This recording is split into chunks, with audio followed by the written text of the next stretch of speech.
श्री गुरुवे नमः। जय जय श्री राधे। वृंदावन तटीय स्थान।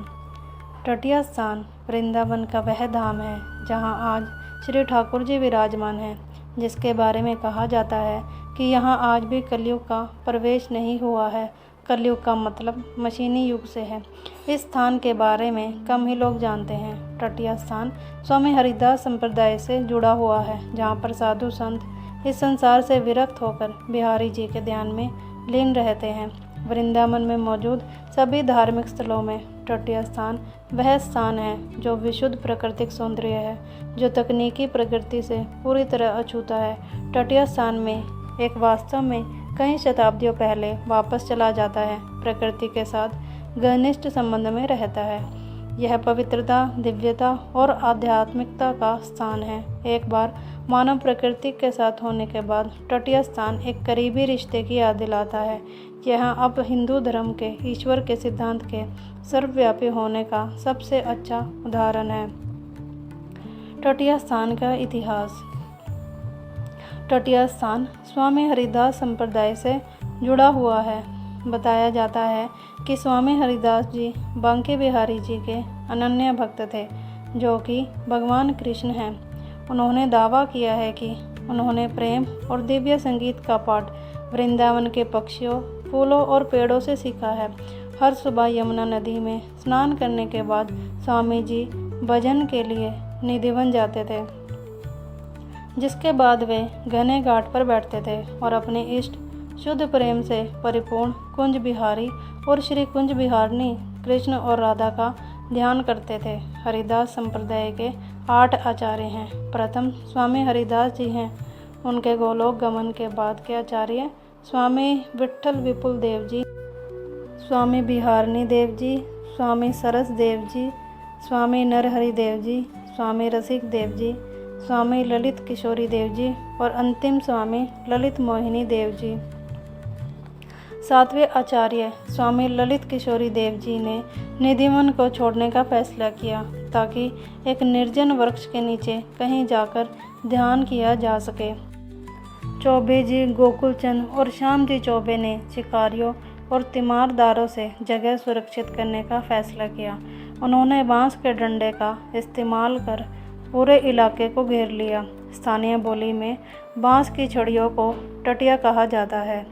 इस तरह इस स्थान का नाम तटीय स्थान पड़ा।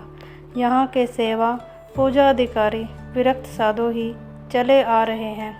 उनकी विशेष वेशभूषा है। विग्रह श्री मोहिनी बिहारी जी का श्री विग्रह प्रतिष्ठित है। इस स्थान की विशेषता। इस स्थान की खास विशेषता यह है कि यहाँ आज भी किसी भी आधुनिक वस्तु या इलेक्ट्रॉनिक सामान का उपयोग नहीं किया जाता है। आपको इस स्थान पर पंखा, बल्ब जैसे मामूली साधन भी देखने को नहीं मिलेंगे। वहाँ आरती के समय बिहारी जी को पंखा भी आज के पुराने समय के जैसे डोरी की सहायता से करते हैं। यह एक ऐसा स्थल है जहाँ के हर वृक्ष और पत्तों में भक्तों ने राधा कृष्ण की अनुभूति की है। यहाँ के साधु संतों में आपको अलग ही तेज देखने को मिलेगा। यहाँ साधु संत आज भी समाधि लेते हैं। इस स्थान के महंत पदासीन महानुभाव अपने स्थान से बाहर कहीं नहीं जाते। स्वामी हरिदास जी के आविर्भाव दिवस श्री राधाष्टमी के दिन यहाँ स्थानीय लोग आगंतुक भक्तों की विशाल भीड़ लगती है। श्री स्वामी जी के कड़वा और दंड के उस दिन सबको दर्शन लाभ होते हैं।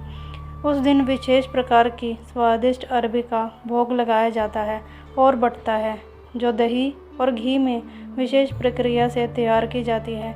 यहाँ का अरबी प्रसाद प्रसिद्ध है। इसे सखी संप्रदाय का प्रमुख स्थान माना जाता है। इस स्थान पर साफ सफाई का विशेष ध्यान रखा जाता है। यहाँ के संत लोग आज भी कुएं के पानी का उपयोग करते हैं। यहाँ के साधु संत आपसे किसी भी प्रकार की दान दक्षिणा नहीं लेते। यहाँ तक कि आपको इस स्थान पर दान पेटी भी देखने को नहीं मिलेगी। अगर आप वृंदावन जाते हैं तो आपको इस स्थान पर ज़रूर जाना चाहिए। भीड़ भाड़ से दूर इस स्थान पर आपको अलग ही शांति की अनुभूति होगी। तटीय स्थान रमणीय स्थान है जो निधिवन से बस कुछ 1 किलोमीटर की दूरी पर स्थित है। यहाँ आने से पहले आपको यहाँ के नियमों का पालन करना अति आवश्यक है। यहाँ पर किसी भी आधुनिक वस्तु का उपयोग नहीं कर सकते हैं क्योंकि यहाँ उसका उपयोग पूर्णतया वर्जित है। यहाँ मोबाइल का उपयोग या फ़ोटो लेने की बिल्कुल मनाही है, तो आप जब भी यहाँ आए तो अपने मोबाइल को प्रवेश करने से पहले ही स्विच ऑफ या साइलेंट कर दें। अगर आपके साथ कोई महिला है तो सिर खुला नहीं रहना चाहिए। जब तक आप मंदिर में हैं तो सिर को किसी दुपट्टे की सहायता से ढक लें। सबसे खास बात, मंदिर की साफ़ सफाई का विशेष ध्यान रखें। मंदिर का अनोखा नियम। ऐसा सुना जाता है कि श्री ललित मोहिनी दास जी के समय इस स्थान का यह नियम था कि जो भी आटा, दाल, घी, दूध भेंट में जो आवे उसे उसी दिन ठाकुर जी के भोग और साधु सेवा में लगाया जाए। संध्या के समय के बाद सब बर्तन खाली करके धो मांज के उल्टे करके रख दिए जाते हैं। कभी भी यहाँ अन्न सामग्री की कमी नहीं रहती है।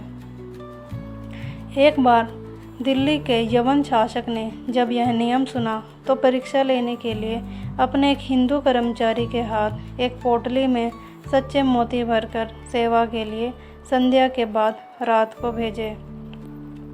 श्री महंत जी बोले, वाह खूब, समय पर आप भेंट ले आए हैं। महंत जी ने तुरंत उन्हें खरल में पिसवाया और पान बीड़ी में भरकर श्री ठाकुर जी को भोग में अर्पण कर दिया। कल के लिए कुछ नहीं रखा। उनका यह भी नियम था कि चाहे कितने मिष्टान व्यंजन पकवान भोग लगें, स्वयं उनमें से प्रसाद रूप में कणिका मात्र ग्रहण करते, सब पदार्थ संत सेवा में लगा देते और स्वयं मधुकरी करते। एक दिन श्री स्वामी ललित मोहिनी देव जी संत सेवा के पश्चात प्रसाद पाकर विश्राम कर रहे थे, किंतु उनका मन कुछ उद्विग्न सा था। वे बार बार आश्रम के प्रवेश द्वार की तरफ देखते, वहां जाते और फिर लौट आते। वहां रह रहे संत ने पूछा, स्वामी जी किसको देख रहे हैं? आपको किसका इंतजार है? स्वामी जी बोले, एक मुसलमान भक्त है, श्री युगल किशोर जी की मूर्तियां लाने वाला है, उसका इंतजार कर रहा हूँ। इतने में वह मुसलमान भक्त सिर पर एक घड़ा लिए वहाँ आ पहुँचा और 2 मूर्तियों को ले आने की बात कही। श्री स्वामी जी के पूछने पर उसने बताया कि डीग के किले में भूमि की खुदाई चल रही है। मैं वहाँ एक मजदूर के तौर पर खुदाई का काम कई दिन से कर रहा हूँ। कल खुदाई करते समय मुझे यह घड़ा दिखा तो मैंने इसे मोहरों से भरा जानकर फिर दबा दिया ताकि साथ के मजदूर इसे ना देख लें। रात को फिर मैं इस कलश को घर ले आया, खुदा का लाख लाख शुक्र अदा करते हुए कि अब मेरे परिवार के साथ ज़िंदगी शौक मौज से बसर होगी। घर आकर जब कलश में देखा तो इससे ये 2 मूर्तियाँ निकली, एक फूटी कोड़े भी साथ न थी। स्वामी हरिदास जी ने कहा, इन्हें यहाँ लाने के लिए तुम्हें किसने कहा? तब मजदूर ने कहा, जब रात को मुझे स्वप्न में इन प्रतिमाओं ने आदेश दिया कि हमें सवेरे वृंदावन में तटीय स्थान पर श्री स्वामी जी के पास पहुंचा दो, इसीलिए मैं इन्हें लेकर आया हूं। स्वामी जी ने मूर्तियों को निकाल लिया और उस मुसलमान भक्त को खाली घड़ा लौटाते हुए कहा, भैया तुम बड़े भाग्यवान हो, भगवान तुम्हारे सब कष्ट दूर करेंगे। वह मुसलमान मजदूर खाली घड़ा लेकर घर लौट आया। रास्ते में सोच रहा था कि इतना चमत्कारी महात्मा मुझे खाली हाथ लौटा देगा। मैंने तो स्वप्न में भी ऐसा नहीं सोचा था। आज की मजदूरी भी मारी गई। घर पहुंचा, एक कोने में घड़ा रख दिया और उदास होकर एक टूटे मंजे पर आकर सो गया। पत्नी ने पूछा, हो आए वृंदावन, क्या लाए फकीर से?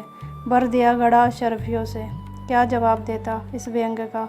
उसने आंखें बंद करके करवट बदल ली। पत्नी ने कोने में घड़ा रखा देखा तो वह उस तरफ लपकी तो घड़ा तो अशरफियों से लबालब भरा है। आनंद से नाचते हुए पति से आकर बोली, मियाँ वाह, इतनी दौलत होते हुए भी आप क्या थोड़े से मुरमुरे ना ला सके बच्चों के लिए? अशरफियों का नाम सुनते ही भक्त चौंक कर खड़ा हुआ और घड़े को देखकर उसकी आंखों से अश्रुधारा बह निकली।